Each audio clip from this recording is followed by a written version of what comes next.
Thanks for the question. I don't think I've talked about this here before, so I'm really kind of geeked to give an answer here. How do I choose the next role of interest to me? I look for growth and impact. And then what does that mean? Let's unpack that. So growth, I have a 3-point mental model around this. 1 is compensation growth. That's pretty easy to figure out. 2 is career ladder growth or role growth. So this could be junior to engineer, engineer to senior, senior to staff's principal, and so on.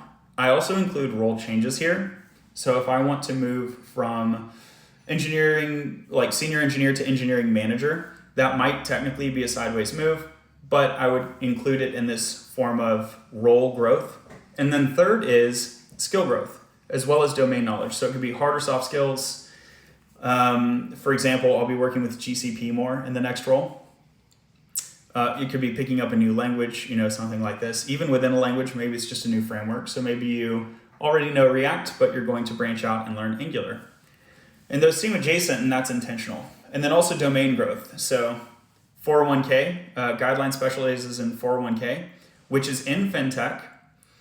And you'll see why I like this sort of like adjacency here momentarily. When I talk about growth, I don't want to go into a role where I have 0% context. I want to go into a role where I have 50 to 80% context so that I can make an impact day one, and then I still have substantial growth.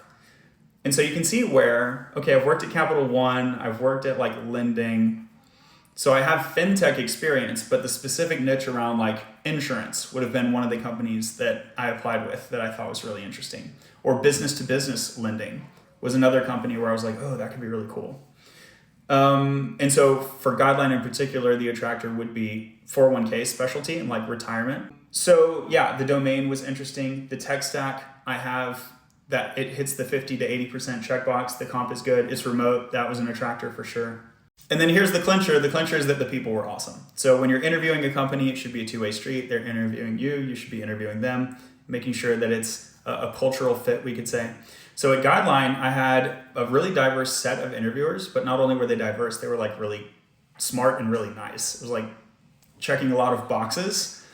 And I got rapid and transparent feedback. So a lot of companies, you just won't get feedback at all besides like pass or fail. So I really valued that rapid and transparent feedback, and the questions were all practical. So there were coding round challenges. There was like a lot of coding, but it wasn't leak code. Like these were questions that were clearly appropriate to their business. It aligns with my longer term career goals. One of my longer term career goals is to improve hiring, firing, and performance review in the software engineering industry. And one of the key ways to do that is to increase adoption of better interview means. If we can spread better interview means. And so here's a company that I see modeling good interview means already. One of the rounds had the agency move. So this is kind of abstract unless you're familiar with interviewing techniques. The agency move is you tell the interviewer, you tell the candidate that they can choose how they would like the round to be run. So I might tell someone, you can do a take-home project if you want to, or we can do a practical, or we can do a DSA, a leak code style DSA, whatever you're most prepared for, whatever you're most comfortable with, we are happy to support any of those. So this is an agency move that empowers people to show their best selves, and it really empowers non-traditional applicants.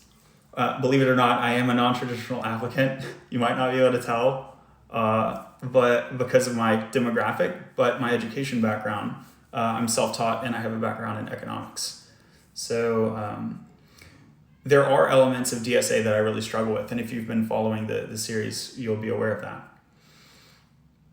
Okay, so lots of green flags on the interview process itself was also an attractor. Hope this helps. Follow for more.